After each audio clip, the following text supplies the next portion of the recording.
జై Shriram. Tungaturthi MLA M Samuel, M సామ్యులా P Samuel, M Samuel, Mandala Samuel.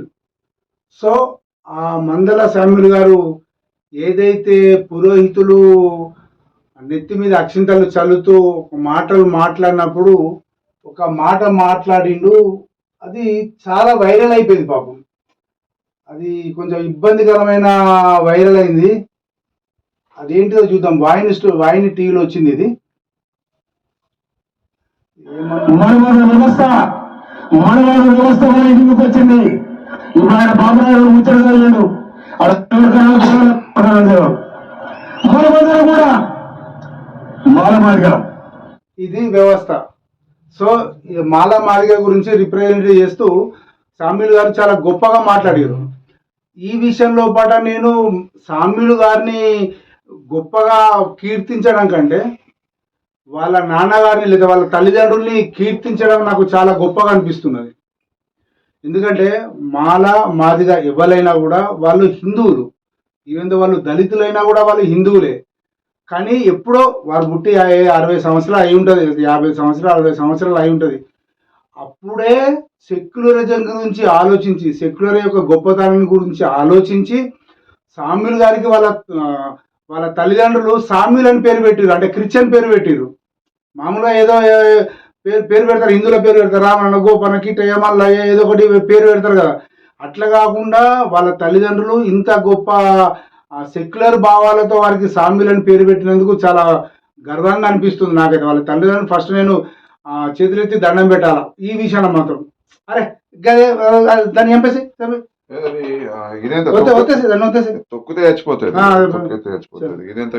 అయితే విషయం ఏంటంటే జిరపురుగు అంటారు కదా, బొద్దింకలు బాగానే అన్నట్టు స్టూడియోలో మీకు అర్థమవుతుంది కదా. ఆ బొద్దింకలు బాగా అయిపోయినాయి, ఇష్టం వచ్చినట్టు వస్తున్నాయి, ఎక్కడ కుర్చీ మీదకి టేబుల్ మీదకి వస్తున్నాయి. కొంచెం అనగా పెట్టాలని చెప్పే ఉద్దేశంతో కొడుకు చెప్తే కొడుకు దాన్ని ఒత్తేసిండు, కాలుతోడు ఒత్తేసిండు అన్నట్టు. సో ఇది విషయం. దీని ద్వారా ఏమన్నా సాధించిండా? తెలియకపోతే మీరు ఇంత సంస్కృతం లేదు వీరు ఏదో అది వీరు అదేదో నాకు అర్థమయ్యేటట్టు చెప్పుర్రి అంటే అర్థమయ్యేటట్టు చెప్తారు కదా. వాళ్ళ అక్కనే ఉన్నారు కదా.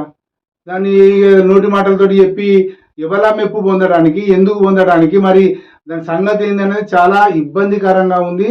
దీని మీద మీరు అనుకుంటున్నారు బ్రాహ్మణులు అనుకుంటున్నారు, కానీ కాదు, హిందూ సమాజాన్ని అన్నట్టే. హిందూ సమాజం అంటే మాదిగలు అన్న కూడా హిందూ సమాజాన్ని అన్నట్టే. కేవలం మాదిగలు అంటే మీ మాదిగ జాతి అని చెప్పి ఒకటి ఏదో చెప్పుకొని మరి ఇంకా మీరు ఎటో వెళ్ళిపోతున్నారు. కానీ అది కాదు. ఒకటి చాలా స్పష్టంగా గుర్తుపెట్టుకోండి, ఈ సందర్భంగా చెప్పాలా. మనుస్మృతి, మనువాదం, అది మన్ను మశానం ఎన్నో మాట్లాడుతున్నారు. ఈ శూద్రుడు ఎవరో కాళ్ళలో పుట్టిండు, వైశ్యుడు కడుపులో పుట్టిండు, క్షత్రియుడు ఛాతిలో పుట్టిండు, బ్రాహ్మణుడు మెదట్లో పుట్టిండు, కాబట్టి వాళ్ళు గొప్ప అని ఉంటారు, ఎప్పుడు మీద ఉంటారు, వాళ్ళందరూ మొత్తం కంట్రోల్ చేస్తారు ఈ శాసనాన్నింటి, వాళ్ళు ఉంటారు 10 మంది కానీ లక్షల మందిని కాపాడతారు అని చెప్పని.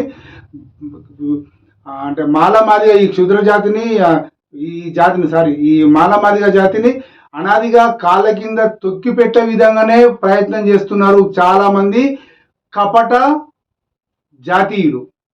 కపట జాతీయులను ఎందుకంటున్నానంటే ఈ పదం వాడాల్సిందే. అంటే వాళ్ళను హిందూ ధర్మంలో కూడా కలవకుండా చేస్తున్నారు. మా జాతి సెపరేట్ అంటున్నారు. నేను ఒక్క మాట చాలా స్పష్టంగా చెప్పదలుచుకున్నా. ఎవరైనా కానీ ఈ భూ ప్రపంచం మీద ఏ హిందువు అయినా కానీ ఎవరికన్నా అత్యంత గొప్పగా వినయంగా మనస్ఫూర్తిగా దండం పెడతాడు. ఎట్లా పెడతాడు చెప్పాలా? కాళ్ళకు పెడతాడా, తలకాయకు పెడతాడా? ఇది చెప్పాలా. కాళ్ళకు పెడతాడా, తలకాయ పెడతాడా, బొత్తకు పెడతాడా, షాతికి పెడతాడా? ఆ నమస్తే పెట్టాలి. ఇప్పుడు నేను ఒక దండం పెడుతున్నా, ఒక పాదాభివందనం చేస్తున్నా, తలకాయ బంధనం చేస్తే అయిపోతుంది, శిరసాభివందనం చేస్తే అయిపోతుంది కదా. పాదాభివందనం ఎందుకు చేయాలి? మన అక్కడ శుద్రుడు ఉంటాడు కదా.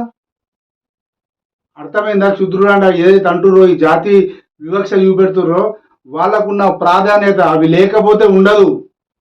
అది లేకపోతే హిందూ జాతే లేదు, హిందూ ధర్మమే లేదు, హిందూ జీవన విధానమే లేదు. ఎవరు లేకపోయినా లేదు, వాళ్ళే కాదు ఎవరు లేకపోయినా లేదు.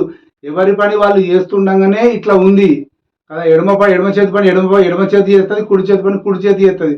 నేను ఎడమ చేతిని నేను చెయ్యా అంటే కుడి చేతికి సంబంధం లేదు. కుడి చేతి చేయకపోతే ఎడమ చేతి బతదింది. ఇది కావాలా, ఇది ఉంటేనే ఇది దీంతో పని. ఇది ఏతనే దీంతో పని.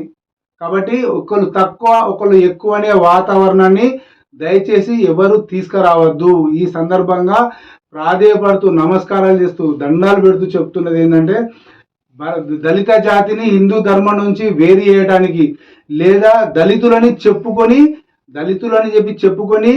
ఎవరైతే ప్రాక్టీసింగ్ చేస్తున్నారో, క్రిస్టియన్గా ప్రాక్టీసింగ్ చేస్తున్నారో వాళ్ళందరూ కూడా ఆలోచించాలా, ఇది కరెక్ట్ కాదు. ఖచ్చితంగా నాకు భరత్ గారు G5లో అద్భుతంగా నచ్చిండు. నాకు ఎంత అద్భుతంగా నచ్చిందంటే ఈ ఇష్యూను యాక్చువల్గా తీసుకొచ్చింది ప్రజలకు పరిచయం చేసింది అతనే. ఎంత గొప్పగా మాట్లాడిండు. తను ఓన్ తీసుకొని ఆ బాధను, ఆ హిందూ ధర్మంకు జరుగుతున్న నష్టాన్ని భరత్ గారు ఓన్ తీసుకున్నారు. నేను అప్పుడెప్పుడో ఢిల్లీలో కలిసిన V6లో పనిచేసినప్పుడు ఒకసారి కలిసిన గుర్తుంది నాకు. అంటే ఇట్లాంటి వ్యవస్థ జరుగుతున్న క్రమంలో నష్టపోతున్నది హిందూ సమాజం. హిందువుల మేల్కొనండి. పోయిండు అటాక్ చేస్తున్నారు, ఏదో అది తూతు మంత్రం, దానివల్ల పెద్ద ఉపయోగం లేదు. నష్టము సాంస్కృతిక పరంగా లోపలికెళ్ళి జరుగుతున్నది. మత మార్పు లాంటి లోపల నుంచి జరుగుతున్నాయి. దానికోసం రంగులు పూస్తున్నారు. ఎవరెవరో మతం మాడుతున్నారు, ఏవో మాడుతున్నాడు, వానికి ఏదో పేరు పెట్టుకుంటున్నాడు, ఈ పేరు పెట్టుకొని ఇంకా చర్చిలో ఒక పేరు పెట్టుకుంటున్నాడు. ఇవన్నీ జరుగుతున్నాయి. ఇవన్నీ కూడా దయచేసి చాలా గొప్పగా ఆలోచించాల్సిన అవసరం ఉంది. ఇట్లాంటి వాళ్ళు రాజకీయాల్లో ఉన్నా, ఉద్యోగ పరంగా ఉన్నా, వ్యవస్థలో తిరుగుతున్నా కూడా కనిపెట్టి వాళ్ళ సర్టిఫికెట్లు క్యాన్సిల్ చేపిస్తారు. మీకు ఇంత ధైర్యము, దమ్ము, శక్తి ఉంటే, నిజంగా మీరు క్రిస్టియన్ మతంలో కనుక చేరి ఉంటే గర్వంగా వెళ్ళిపోండి కదా. హిందూ ధర్మాన్ని వదిలిపెట్టి వెళ్ళిపోండి. ఇంకా మిగతా హిందువులు బతుకుతారు కదా, మిగతా దళితులు బతుకుతారు కదా. పేరేమో క్రిస్టియన్ పెట్టుకుంటావు, సర్టిఫికెట్ ఏమో హిందువు తెచ్చుకుంటావు, వ్యవస్థ నడిపిస్తావు. ఇది ఎంతవరకు కరెక్టు? ఇట్లా అడిగే వాళ్ళు ఎవరు లేరా? మరి అడిగిన వాళ్ళు బదనం కావన్నా? సరే బదనం అయితే అవుతుంది, అడిగితే నువ్వు ఏ ఉపయోగం ఏమైనా ఉన్నదా? చట్టంలో పడి ఉన్న లొసుకులన్నీ వాడుకుంటే కదా, రాజ్యాంగంలో ఉన్న లొసుకులన్నీ వాడుకొని ముందుకెళ్ళిపోడే కదా. ఏమన్నా అర్థం ఉందా? సామిల్ గారు మీరు కూడా ఆలోచించాలా. ఎంతవరకు ఆ నోటి మాట వాడమని ఎంతవరకు కరెక్టు? అప్పుడే వెళ్ళనుంటే కదా పిలిస్తే బైసాబ్ ఇట్లా రండి, ఈసారి మీరు ఏమన్నారు, ఇప్పుడు మీరు జరిగిన మంత్రాలు అర్థమైందో చెప్పమంటే చెప్తారు కదా. ఎవడైనా చెప్తాడు. ఎంత తక్కువ చిన్న పూజ రచన కూడా దాని గురించి చెప్తాడు. శతమానం భవతి శతాయుష్ అనే దానికి సంబంధించి ఎవడైనా చెప్తాడు. ఎవడు చెప్పకపోవడం గూగుల్ తల్లిని అడిగితే అదే చెప్తుంది, ChatGPTని అడిగితే అదే చెప్తుంది. ఫోన్ ఏముండదు నీ దగ్గర. దానికోసం మాటలు మాట్లాడడం అనేది ఎంతవరకు కరెక్ట్ అనే చర్చ మాత్రం వస్తున్నది. ఇది మాత్రం ఎంత మాత్రం కూడా కరెక్ట్ కాదని, దీని యొక్క నిరసన ఇప్పుడిప్పుడే తెగిపోయేది కాదు, ఇప్పుడిప్పుడే పోయేది కాదు. కాబట్టి రాజకీయ నాయకులు ఇక్కడ నుంచైనా కూడా ఆలోచించండి, ఏది ఎంతవరకు కరెక్టు, ఎంతవరకు కరెక్ట్ కాదు. హిందూ ధర్మాన్ని చీల్చే కుట్రలు దయచేసి చేయవద్దు.